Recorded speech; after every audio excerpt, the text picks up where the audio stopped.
Bismillahirrahmanirrahim. Assalamu alaikum, dear students. Today our topic is divisibility rule for number 6 on page number 25. What is the divisibility rule for number 6? Students, 6 number के लिए divisibility check करने के लिए आपको दो बातें याद रखनी है। पहली बात कि जो नंबर आपको गिवन हो वो इवन हो। नंबर अगर इवन है दैट मीन्स कि वो नंबर 2 पर डिविजिबल है। ये हो गई पहली बात। दूसरी चीज़ जो आपको याद रखनी है वो ये है कि जब उस नंबर का आप सम करें, ठीक है, यानी जैसे ये मेरे पास 918 गिवन है, जब आप इनका सम करें 9 + 1 + 8 इन तीनों को आपस में क्या कर दें, प्लस कर दें। तो जो प्लस करने से उनका जो सम आएगा हमारे पास, जैसे इनको हमने 9 + 1 10, 10 + 8 18 आ गया, तो 18 जो है वो 3 पर डिविजिबल है। इट्स मीन कि ये होल नंबर जो है वो डिविजिबल है 6 पे। ठीक है, दो चीज़ें याद रखनी है। पहली चीज़ ये है कि आप इसको देखें कि नंबर इवन है कि नहीं। इवन है दैट मीन्स कि वो 2 पर डिविजिबल है। दूसरी चीज़, उनको आपस में आप प्लस करके देखें। प्लस करने से जो हमारे पास आंसर आए, जैसे 18 आया, तो क्या 18 3 पर डिविजिबल है? 3 पर है और 2 पर है, दोनों पर है, दैट मीन्स कि वो नंबर 6 पर डिविजिबल है।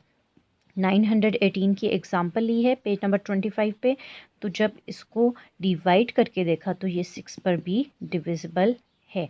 तो ये सिंपल सी दो चीज़ें आपको याद रखनी है, डिविजिबिलिटी रूल फॉर नंबर 6। अब आ जाते हैं जी एक्सरसाइज पे। एक्सरसाइज है exercise 2A on page number 28। इसमें जो क्वेश्चन नंबर 5 है पेज नंबर 29 पे। Question number 5, whether of the following numbers are divisible by 6, apply the rule and show the working. इसमें आपको क्या करना है जी, 6 के लिए डिविजिबिलिटी आपने इसकी चेक करनी है। पार्ट हमें 4 पार्ट इसके दिए गए हैं, एक मैं आपके लिए सॉल्व कर लेती हूँ। फर्स्ट पार्ट जो है वो है बी पार्ट जो है वो मैं सॉल्व कर लेती हूँ। पार्ट बी है हमारे पास 47,018। देखिए इस तरह से लिखा गया है तो आपने कंफ्यूज नहीं होना। ये अकॉर्डिंग टू इंटरनेशनल सिस्टम लिखा हुआ है। अकॉर्डिंग टू इंटरनेशनल सिस्टम जो है, हम क्या करते हैं, 3 डिजिट्स लिखने के बाद स्पेस देते हैं, देन फिर हम बाकी डिजिट्स लिख देते हैं। ठीक है, तो इसका सलूशन किस तरह से होगा जी? पहली बात हमने क्या चेक करना है कि नंबर इवन है कि नहीं। तो नंबर इवन है, इट्स मीन यानी कि हमने दो चीज़ें चेक करनी है। दिस नंबर डिविजिबल बाय 2, ये 2 पर डिविजिबल है। क्यों है? क्योंकि ये इवन है। तो इवन है दैट मीन्स कि 2 पर डिविजिबल है।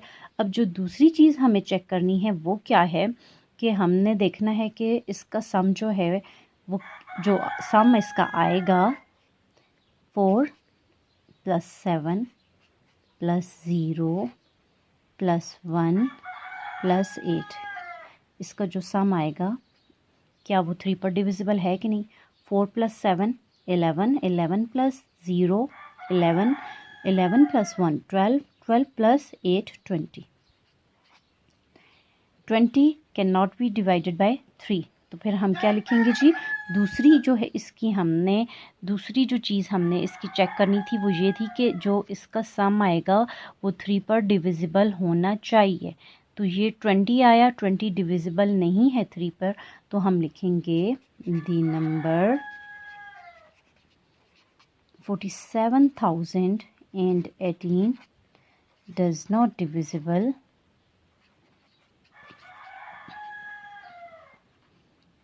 बाय 6। जी, ये तरीका होगा 6 की डिविजिबिलिटी चेक करने के लिए। 6 की डिविजिबिलिटी चेक करने के लिए आपको दो चीज़ों का ख्याल रखना है। पहला तो नंबर इवन होना चाहिए, नंबर इवन है तो वो डिविजिबल होगा 2 पे।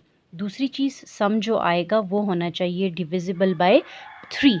तो अब देखिए ये 3 पर डिविजिबल नहीं है 20, तो यहाँ से हमें पता चल गया the number this doesn't divisible by 6। तो इसी तरह से आपको इसके पार्ट बी मैंने सॉल्व कर लिया, आपको part A, C and D के लिए चेक करना है। स्टूडेंट आपको ये पूरे का पूरा प्रोसेस जो है वो सॉल्व करने की ज़रूरत नहीं है अपनी कॉपी के अंदर। आप जस्ट इसको रफ में चेक कर लें और फिर जो है आप आंसर ये लिख लें कि नंबर डजंट डिविजिबल और नंबर डिविजिबल बाय 6।